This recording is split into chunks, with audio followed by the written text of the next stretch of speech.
Hi, I'm iKia, and for today's video, I want to ramble on for a bit about countdown builds, as we went over a guide quite recently, as will be linked down below as well, which is in the guides folder nowadays, as the countdown build, as we went over two videos, first explaining the full guide as exists here.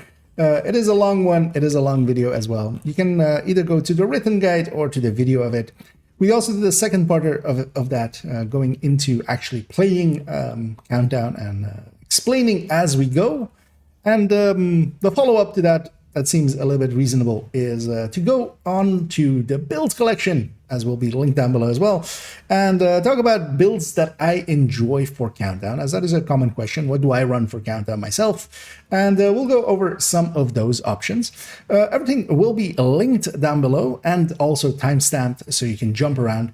At the core level, we're going to talk about a few striker builds. We're going to talk about a few buff builds, a few support builds that work well for Countdown, and then also a style of build that I really enjoy for Countdown, which is PFEs.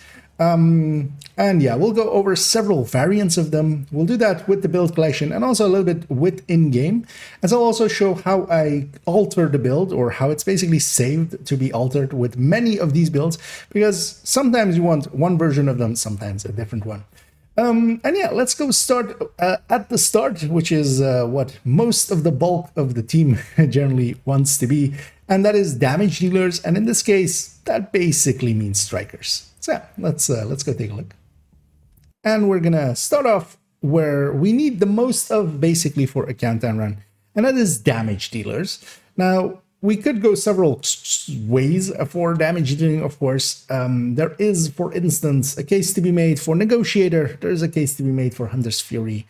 There is a case to be made even for Umbra, or even Glass high-end Reds. They're still pretty viable for this kind of stuff. But there is kind of a king in that category, especially for single target damage, which we kind of need for the insertion parts where we're fighting, for instance, one hunter at a time.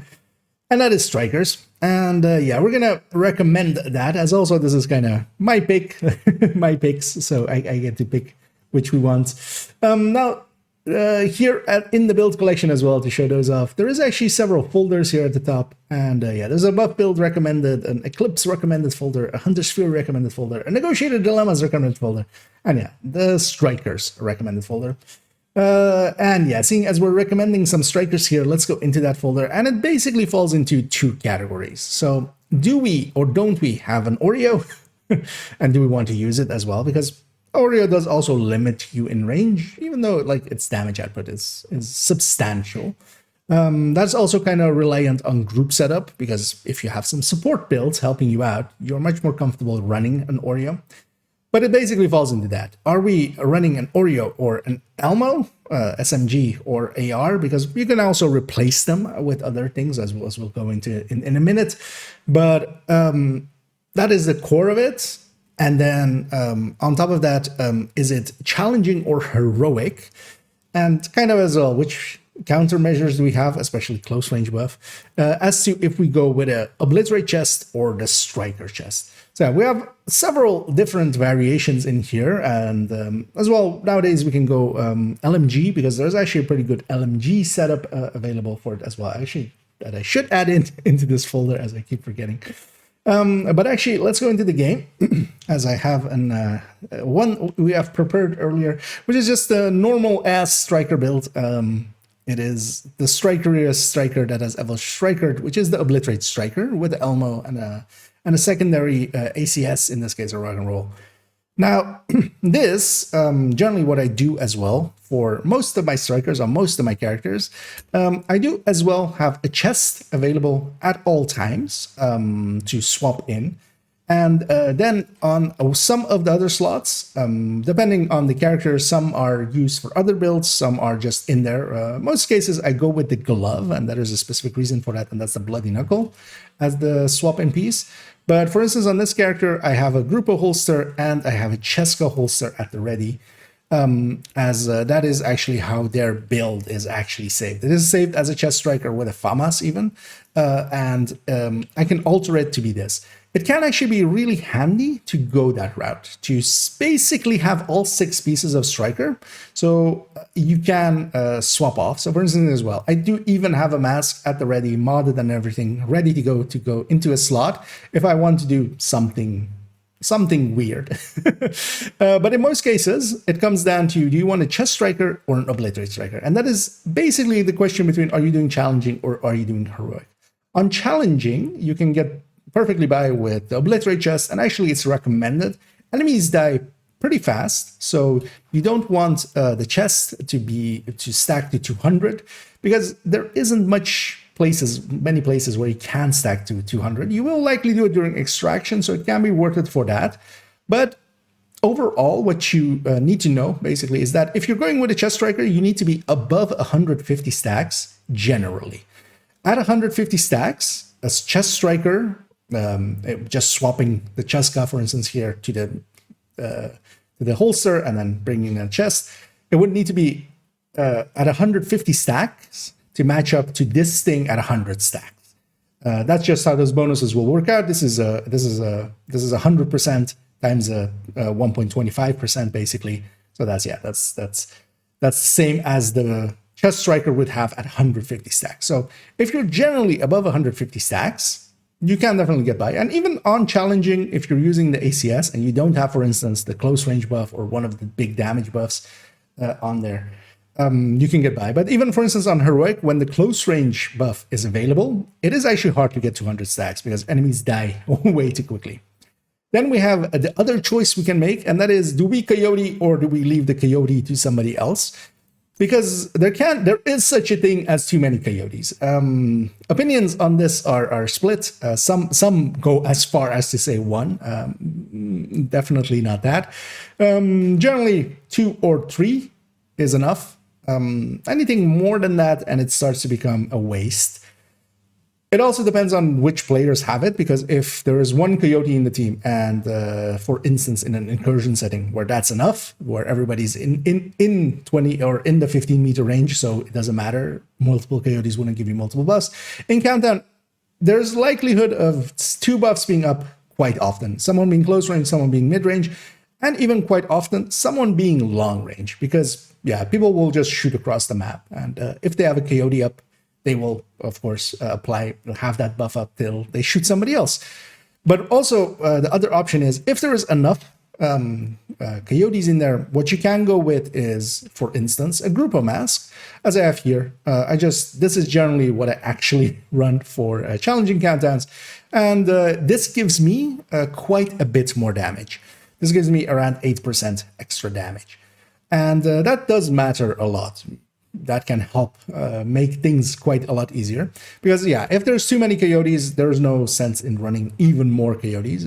And generally, people, especially random matchmaking, will run coyotes generally. If you're doing it in a predetermined group, in a coordinated team, you can, of course, coordinate who has some coyotes, who doesn't. That's generally what we do, is just go like, hey, how many coyotes do we have? And based upon that, some people will go, okay, I'm swapping. And generally, we try to keep at least a few of them in there. And then, yeah, of course, the option-wise, for instance, that being unchallenging, if we go on to heroic, I would run much more so and something like this. And, of course, depending on also what we have, I might go with a Elmo, I might go with the Oreo. Depending on, for instance, if you have a foam eclipse in the team, preferably a hazard protected one, yeah, I would much prefer to then build this, because I can close the distance quite well at that point. If you have, for instance, as well, a healer that is running and is pretty good, or other support type things, I might choose to go Oreo. Oreo is especially nice as well during insertions. You will be in the close range whenever you're fighting the hunters, usually where, very short range. So yeah, you could even swap situationally. But Oreo can also get you into trouble, especially during extraction. For that version, I wouldn't, of course, go Cheska Grupo. That is a little bit overkill for it, especially for expecting Coyote. But what I generally actually grab for that is, which I don't have here, is a Sokolov piece, so Grupo plus Sokolov. Or even, for instance, if you know that you're going to get a bunch of kills, running Palisade, even with an 8-man team, can work, but of course, I can just go Coyote as well and just have that be what I'm doing here. That kind of covers all of the strikers for in Countdown. Although, well, one last one, as that is actually a pretty good setup and works decently well, is to go Cheska Chest. And actually, that's the reason as well, for instance, why I do have a mask. So if we equip that and then go Contractors here and actually have an LMG that is set to crit chance, which I'm not sure that I've prepared. As yeah, that is the nature of rambling talks. But yeah, we land on a very nice 50.5 with everything being rolled crit damage, just the Cheska Chest. And this actually works really well for Countdown, preferably an RPK, which I might actually even have as well. Oh, no. So it would need to be a 3-mod weapon with crit chance third stat, which I could make out of this and reroll that. But for instance, yeah, here for now. This does make for a really good LMG setup, actually. And I'll likely add this into the Striker recommended folder as well. Let's jump on to the next one. And next up, after we have our damage, as what should be the bulk of the team, basically should be damage dealers. A few can go other things. And this is also generally what I actually enjoy running, as I generally leave the strikers to other people, and unless we need the damage or there's already plenty of people that want to run other things, as for instance buff builds as the next one. In there as well we have a recommended buff build folder, and yeah, we have a bunch of recommended buff builds here. They are FIs, they are ODs, and even a lost True Patriot, but we were not going to discuss True Patriot here today. We're going to keep it to FI and OD. And actually, we're going to take it to the game, as this is my OD on character 3.01 as saved here. And this is one that I really like as well for in there. OD is a really good buffing build now for the season with the low ammo directive. It is basically we just always have one in the team just to do 5 directives, or at the very least 4 if we leave out cool skills. This will help just alleviate any issues that you have with the low ammo directive, even solo. So it's well worth having anyway, as even on the third account, for instance, this is the first season that directive is back, as we have had Pistoleros for quite a bit. I quickly just made one again there as well. And you can set them up in several ways, as we have also with the build pictures, of course. As yeah, this is the glass variant. Then as well, what you can do if you don't prefer running glass, which I actually do prefer running glass, because also it affects the bleed a little bit, and actually this version does do decent damage. It is getting close to what a glass red, high-end red would do. That is, of course, still not as much as a striker would do, but then, of course, it applies a group buff to others. If you don't want the glass, you can go with Obliterate Wicked, Obliterate Vigilance, either or. Even as well, there is a setup that you can do of going with the chest. I prefer much more to have a separate talent, so you're not fully reliant on when the bleed bullets don't exist, especially in Countdown, where, for instance, you can have the countermeasure on the several first hunters where you can't apply any status effect to them. I would much rather have this Obliterate, just so we can still do some damage to them. If we go back into the game, this glass variant, though, is my preferred one. We're running an Iron Lung, and actually Iron Lung works really well in Countdown, I found. As generally, if you're shooting at a hunter, by the time that they try to turn and disengage and try to go into a corner to heal, that is generally when the flames of this come in and just stagger them for a second or two, and that can be enough for the team to kill them. Of course, all of these builds, for those that don't know, if you're watching this and you don't per se know my content, all of these builds that we're showing today, with the exception of a few, will have build showcases about them already. So you can go in depth as if you want to, as you can search around on my channel for those. And of course, I'll try to link to some of them as well. Yeah, the OD is set up here, just 4 pieces of OD, a chest and a backpack, basically, of either Cheska Grupo, if you're not going for Sacrifice, and if you are going for Glass, yeah, then Sacrifice Gift is the go-to, of course. This works really well for its group buff. This gives a 20% amp at half of a mag as at any enemy that dies. What I enjoy about playing this build as well is that instead of the next one that we'll see in a second, FI, which is much more reliant on your teammates not getting hit and keeping their armor at full, as we'll be running at a red version. Instead of that, what we have here is that the player that is playing this needs to play well, needs to mark as many enemies as you can. So positioning in a general sense, where you put yourself in some of the zones, so you can quickly shoot at any spawns that are happening, is quite important. And then, of course, as well, being very active and just shooting as much as you can. Yeah, it is a very easy build to put together and a pretty good, easy starter bonus build. Now, you don't want to have multiple of these, so this does also require you to kind of keep an attention, either by inspecting people or paying attention if other marks happen. Because, yeah, you don't really need two of them. Two of them doesn't really add much. One of them is more than enough. Let's move on to the next in the buffing build section, which is Red Future. And one thing that should be weird, especially in how it is saved here, is that, yeah, it is saved with 5 pieces here. This is one of the things as well. I have a video on this. I'll link that one down below as well, which goes over how to save loadouts. And that goes kind of into this kind of stuff. Because I'm saving it with 5 pieces, and there is a good reason for this as well. And also, its crit chances and crit damages are set up in a certain way. And that is that I can either, although this will mostly be ran with an Elmo instead, because it doesn't need a crit chance for that, I will either run this with the Coyote Mask, being one more Coyote, if the need arises. But if I don't need that, then we can have this mask back. And the version that I generally run is this way, with the BTSU Data Glove.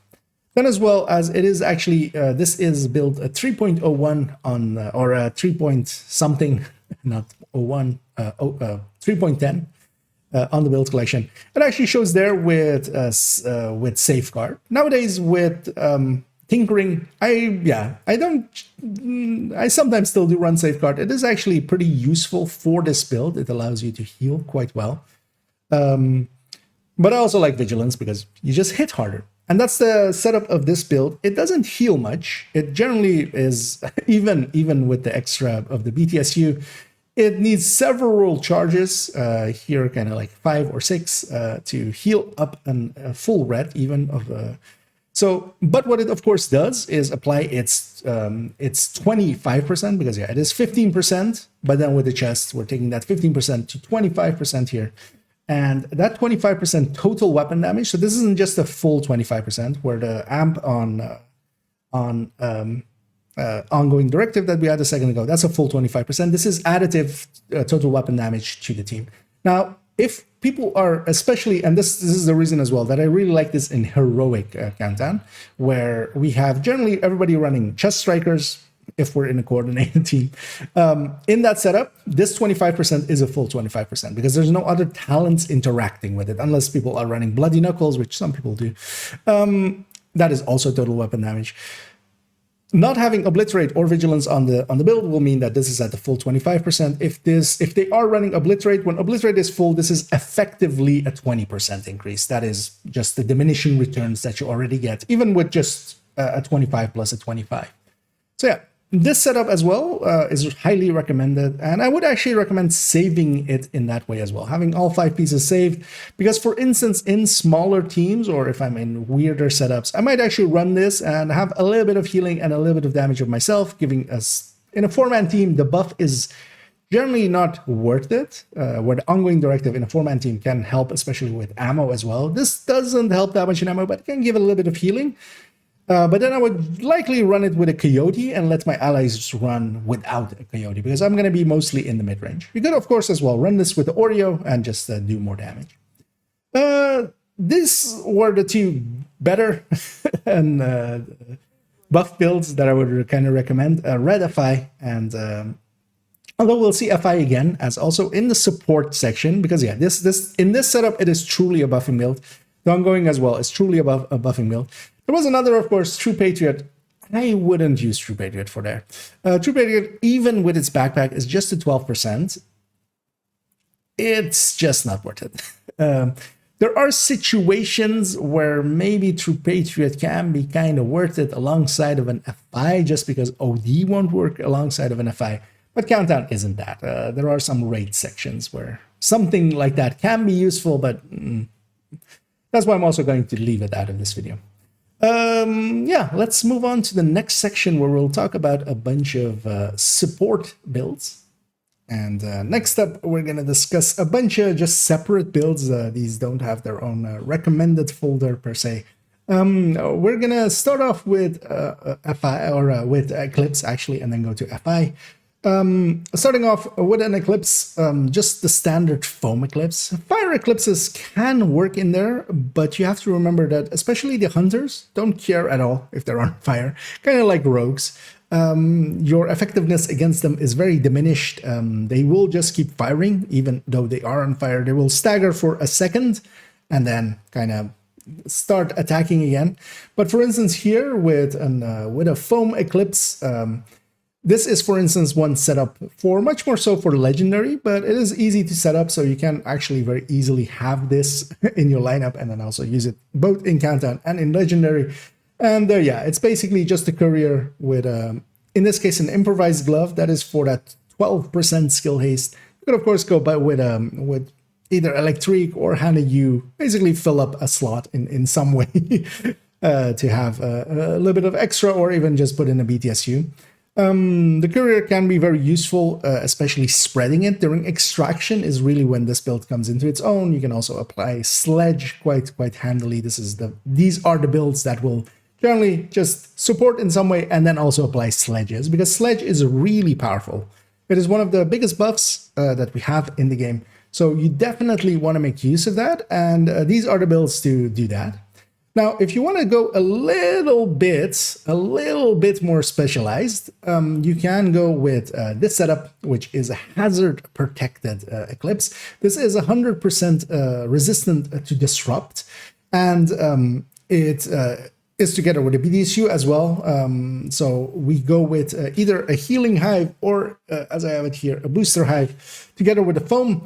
We can supercharge, we can either heal or give a little bit of hazard protection as well to our allies. We are fully insulated against any of the disruption that will happen. And that lets us, of course, during extraction be very effective and keep things kind of a little less chaotic. You will get, the hunters will not be able to retreat as easily, even when they're all together in there. The one thing you have to remember, just because an enemy is foamed doesn't mean that they can't fire back, but that's mostly more so for your allies to remember. They will be out of it for a few seconds, and then they will still keep firing even though they're foamed. But yeah, together with the foam as well, we can, of course, again, apply our sledge. We have a Scorpio to kind of help here and there with just CCing a little bit. One thing of note, and we'll jump into the game here again in the setup ways, as we also have it on the build picture here. I have a setup there, and I have a Hermano as well shown on the build picture. And the reason for that is actually important to know as we'll jump into the game. So first of all, that's the reason as well that this piece does not have hazard protection, because we could, of course, have a hazard protection here, which would help against all of the hazards. And then, we can lose one of the mods as we have it here. But the reason I have actually all of these backpacks set up in skill haste and status effect and a skill haste mod is that they're kind of interchangeable with another build that I have on this build, where I do also use status effects. So I have a Hermano in the same way, and actually this setup that I have here as well. As you can see, this is saved in a loadout. So I can either go with any of the buffs that may be relevant. So what I like doing is using the opportunistic at the start, because for the first initial 4 hunters, there is nothing to creeping death to, basically. We're just fighting the singular. Then I swap to the creeping death and use that to spread around during the fighting through the zones, and then also afterwards, of course, during extraction, especially just spreading the love around. And then as well, if it's going very easily, and also actually at end where creeping death again will not be that useful, I can actually put this perfect overclock down and give everybody some reload speed and stuff. or just run this as well during the mid parts. And yeah, this can be a very handy setup to have, but it is very specialized. This thing is really only countdown and maybe hunter fights in the open world or stuff, but it is very specialized. If you run around a lot of countdown, it might be worth going with that, because the other setup that we had a second ago, which was just a standard foam eclipse, that will work as well for legendary or basically anything else, and can also be very easily turned into a fire eclipse by just putting in a backpack and a vial. That's generally what I basically do with this build for this character to go back into becoming a fire eclipse for when I need that. Let's go on to a bunch of FI setups, which is the other kind of support that you can do there. We already saw FI in just a full buff setup. This is now setups that are not just only there to buff and do their own damage. In this case, for instance, this is the standard raid version, basically, of the FI buff, for the FI buff, basically. If we go into this build picture, this is the standard setup with Survivalist, having a setup backpack, BTSU, again, lefty. All of these builds will have lefty, basically, and a Scorpio, just because that's handy. We're applying our setup, we're healing, and this build then, of course, as basically the raid healer setup, can heal a lot. Where we saw the red FI earlier, that gives the buff, and it's up to the other players to kind of keep it up. This can actually heal for big amounts and keep everybody healthy and going. But of course, this during extraction will get jammed several times. So in the same vein as with we had a second ago with the foam eclipse, taking it to being hazard protected, although that one was completely resistant against disrupt, we can't do the same on FI. FI does not have that 30% hazard resistance on the gear set, so we're stuck not reaching 100%, but we can reach 90%, as is in this layout, with 3 disrupt resistance mods and hazard protection on every piece except the glove. We are reaching close to. We could, of course, forego the BTSU, but the BTSU is actually a really good piece, especially in an 8-man setup. As long as you also are running a hive in a sensible way, for instance, here we're using it, of course, for healing or stuff, then yeah, you can overcharge everybody. The overcharge will also reset all of the hives and such. Even if people lose their hive, their revive hive in the last zone, you can basically help them out by resetting before reaching extraction, and then even during extraction, you can do it again. Even if people are running just foam in their setup, that foam is now a 6-tier foam. Even if it doesn't have the status effect behind it from an eclipse or such and won't spread, that is still very powerful. A BTSU in a 4-man team is pretty good. In an 8-man team, it is one of the strongest buffs that exist. In this case as well, I actually have the Hermano here, but yeah, I would maybe pick the setup nowadays a little bit more damage. Hermano is a very good, especially if you're running with teammates that are running their skills. So together with maybe a normal eclipse or the resistant eclipse that we saw earlier, if I can help them out with this, they can actually send out a lot of charges. But you could even go maybe a little bit more coordinated with something like this, and maybe have like 3 people running Oxy.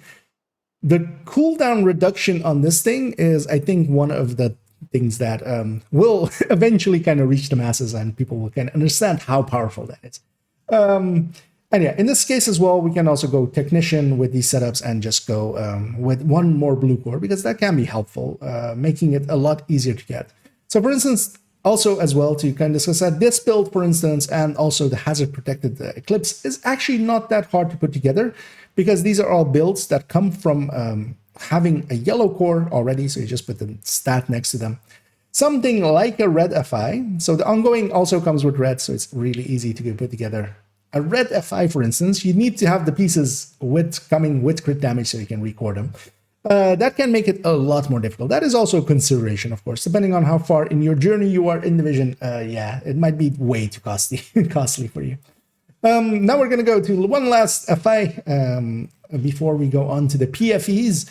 And yeah, this is instead, we saw basically a yellow FI, we saw a red FI. Could we make a blue FI?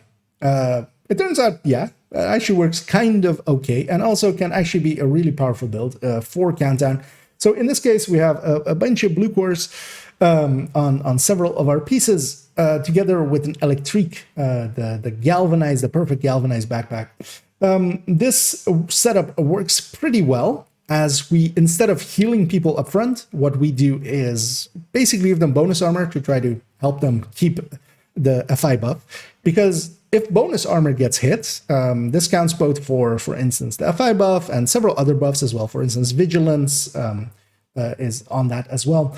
If blue armor or a shield is getting hit, but in this case specifically blue armor, you do not actually lose. If you're losing blue armor, you're not losing the FI buff. The FI buff starts dropping whenever you get armor hit. Tangent-wise as well, just a side note, even if you're getting health hits, so for instance in the steam areas, in the cooling tower, if it's the main, you will actually not lose the FI buff. And yeah, the FI buff, again, pretty strong in this case as well. We're taking it in with, actually, I do have a healing hive here. It does barely any healing. Again, it's just it's just one piece of having a yellow core together with technician. So it is actually tier 2, but yeah, it doesn't have any repair skill backing it up. But we can overcharge again and again. One of the setups as well that we didn't talk about earlier, but is in the showcases for FI and such. Even without the 6 skill tiers, you can overcharge yourself first one time. That will put you at 6 skill tiers. And then while you are overcharged, because that will happen in this case, so you would overcharge yourself first, then you are at 6 skill tiers. So if you overcharge again, at that point a supercharge happens, and where you overcharge everybody else. So even without the skill tiers, we can actually make use of the BTSU and get a full supercharge on everybody. So yeah, let's move on, as we went through a lot of these support builds. Let's move on to the last section of a set of builds that I really enjoy, which is PFE. And lastly, we're gonna talk about a bunch of builds that are also kind of all through the build collection, as I generally have one on each of my characters. They are also in the recommended build list as exists there. They're a little bit further down, but yeah, these are the PFEs at there. And PFE is, of course, for protection from elites. Most of the enemies that you see in Countdown, and especially the important ones during extraction, for instance, will all count as elites. There are, of course, a few purples and a few reds, but yeah, the hunters and such all count as elites. And the set of PFEs is just to be a lot easier, and of course they are pretty good, especially during extraction, to run in there, kind of just be in the middle of the enemy's faces, kind of do PFE things, as I generally say whenever I'm running it, which is to just disrupt the enemy, go and kill healing boxes, keep the hunters busy. Having a PFE during extraction, especially something a little bit chunkier than this one though, actually, would, for instance, make it a lot more consistent to extract. Same as, for instance, having a foam there. But actually, I enjoy these a little bit better than, for instance, running foam for myself.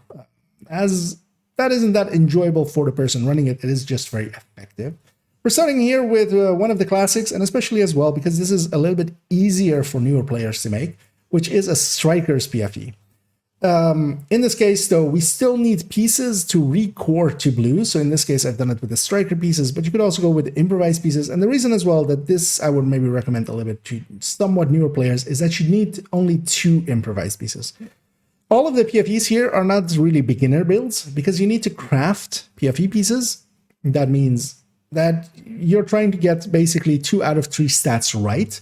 Depending on setup, you might need 3 of them, especially with the later improvised pieces. We generally use 3, and they will be on the holster, the knee pad, and the glove slot, where generally you would not have mod slots, and then the other pieces will just be normal pieces.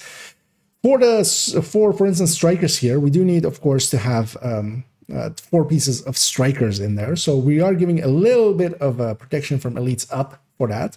That's also why we're here with 12 PFEs on all of the pieces and survivalist. And this one kind of needs to be survivalist as well to land on the 70 PFE. Generally, PFE becomes good at least 60%. That is, I would say, the minimum that is going to be worth it to set up in a build. I see some people just running 3 PFEs in a full red build, basically. I wouldn't recommend that. You don't lose much in damage. That much is true, as the reasoning goes with that. But you don't also gain much in protection. PFE doesn't start getting good actually until the 70%, honestly. And it is good at the 80%. This striker, though, is set up, as we have had a build showcase on this. It is basically set up to, especially here with the Oreo, to just have a ton of damage on the crit damages and such. We're running 4 blue cores. Now, of course, the amount of blue cores that you run is kind of up to taste. So for countdown, I do like having 4, for instance, here for extraction. Against rogues, though, for instance, this setup, I would actually like it to have even more blue cores, basically. As we, for instance, go into this second setup, which is a high-end version. Here in the high-end version, we can actually have, for instance, here, we have 78 PFE, but we're also, for instance, not in the territory of needing survivalist. Although, of course, this specific one is just basically me humble bragging as well. As you may see, we have a bunch of PFEs there, all 13%ers, and some people have accused me sometimes of like photoshopping it, but then actually in the game here as well, this build is actually saved with all of those PFEs. Having all 13%ers puts that at 78%, where having all 12%ers would put us at 72%. At 72%, I would go with survivalist, even on a build like this, just for that extra to be closer to that 80. Here, having spent way too much time getting 13 PFEs as I have here, it allows us to go firewall. And of course, with firewall, I'm giving, whenever I'm close to an enemy, all my allies, and that is both subgroups, actually get a damage buff against that ally. Together, I get to have the striker shield, the firewall shield, which increases my damage output as well by a significant amount here. And all of that can be actually very powerful, although, of course, at a cost. If you are going with 12s, which most people understandably will go for, even on my second or third account, I don't have this amount of PFE, so I go with 12s there. Getting up to, that's if you're getting up to the 72, if you're getting up to the 75, so for instance, if you have 3 13s, this kind of build becomes viable. One other thing is, as well with this build, of course, is Adrenaline Rush and Intimidate together. And as well here, I'm running the Coyote here, and I will actually generally run this Coyote. I will basically be the person keeping up the close range buff for the Coyote up as much as I can. I'm expecting others to have Coyote as well, and then they give up. They have the mid-range buff, but I will just constantly be providing the team with the close range buff. And then Intimidate, Adrenaline Rush, especially during extraction, is one of the best talents here. There is a lot of enemies around. You are basically invincible as you go in, because also you have the PFE there with the shield as well being PFE'd. Here we have 3 blue cores. That is more than enough for this build with Adrenaline Rush, with a shield as well. I might get hit by something weird, of course, or somebody might deploy a skill and I might get mortared in the face. I just will need to take cover for a second, heal back up, and then just get back into the fight. Having the Oreo set up with this works really well. Although, of course, if you don't have if you're just going 12 PFEs, go with Survivalist. Go with having then that 80% maxed out here. Keep the shield. Shield is very good for a PFE build. Anything that is a buffer kind of thing, which also includes Adrenaline Rush, helps a lot that you arm with PFE, because all of those benefit from the PFE. The PFE has its properties do go to your shield as well. Next up, we have the shotgun variant, kind of a similar thought style. This one is set up to be at, on the build, basically 50 with the watch. And then, of course, we can have several weapons that can take us to the 60. This, though, then is not kind of set up for, per se, a countdown. If you're going into countdown, you can actually set up at 50 crit chance, so you could have a few more weapon handlings, which could help here a little bit. But here, for instance, I have just 1 weapon handling. This is one of the things with PFE. You do have high-end pieces. So, for instance, actually, I didn't talk about that in in the Oreo variant, but yeah, this is with headshot rolls on 5 of the pieces, and that's because yeah, I'm already actually too high on the crit chance. But yeah, we don't actually have anywhere else to lose crit damage for something else. And yeah, I'm going these headshots, and actually, for instance, this is also a good segue to talk about headshot and stacking headshot and crit damage. These 5 headshot rolls, whenever I hit a headshot, I do 20% more damage on the headshot, just because of the diminishing returns of the combined, because the crit damage and the headshot, of course, are additive to each other. So yeah, 50% worth of headshot is getting me just under 20% increased damage whenever I'm hitting a headshot. That is, of course, not really worth it, but the question is, what else do I put here? And this is fine. This is, 20% more damage on the headshots, even though I don't headshot much with it. I'll push in and try to, but it is more damage that I wouldn't have without those. And there isn't really anything else I would want in those slots. Going back to this one, this shotgun setup, then one of the great picks is, of course, Scorpio. And Scorpio works really well against the hunters and also for CCing. You do give up a little bit of damage, less so now that we have a detox available on them. But you do give up a bit of damage. This one, for instance, this PFE is much more set up, especially as well with its 4 blue cores. It's much more set up for rogue fights or maybe solo play fights. That's also why it is at 60. But this, of course, will work wonders still in Countdown. Lastly, we'll go into a kind of support plus PFE. What if you mix them both? And that's kind of this setup. The setup is with a chill out, but the chill out isn't per se, well, actually it is kind of required in the line that we're going here, but you could give up a little bit of your personal regen, as we have here, because we have 3-piece Gila, 1-piece Bellstone, giving us a combined 3% regen. You could actually, because we have Galvanize here giving us bonus armor, you can actually go 2-piece Golan and actually go with the Hunter Killer, the named Golan Intimidate chest piece. Then you would have 2.5%, so 0.5% less, but then you would get perfect Intimidate. So you could kind of link it up like that, because yeah, you would need the 2 pieces underneath to be PFE.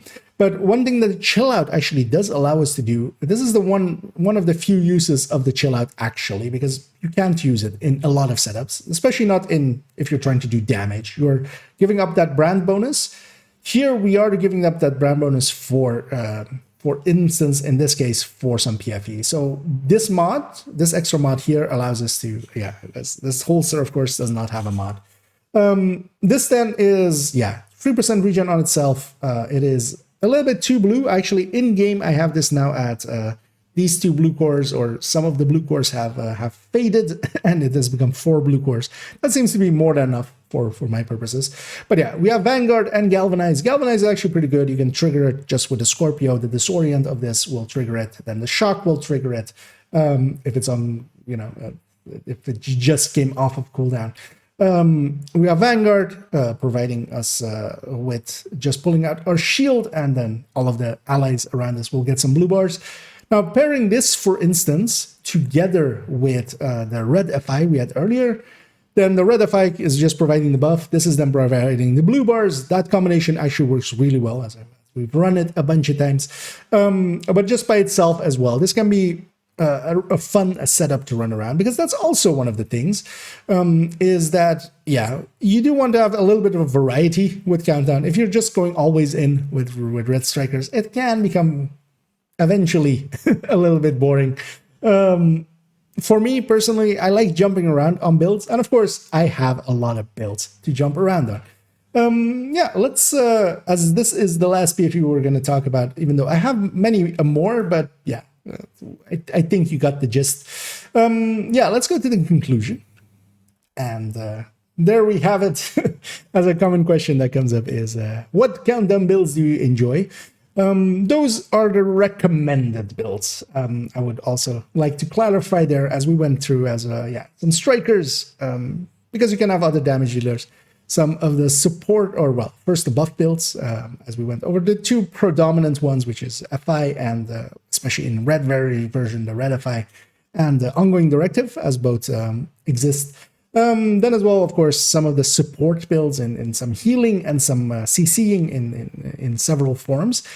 And then PFE, as just especially with Countdown, it is very nice to have that option. And it works really well, especially during the extraction, if you play it right. If you're not playing it from behind, but you're rushing up in there and being in the hunter's faces and stuff, you can actually make it very easy for your allies to mop up behind you and just be safe, basically. But that isn't the full story on Countdown, because as I alluded to, for instance, I do run a bunch of other builds. I will definitely sometimes run Negotiator during the mid fights, and the end fight during the extraction is pretty good, as you can mark several of the hunters. They have a big pool, especially as well. You have enemies that have big pools, so not per se maybe this focus variant, much more so an obliterate variant like this one. I would run quite a lot.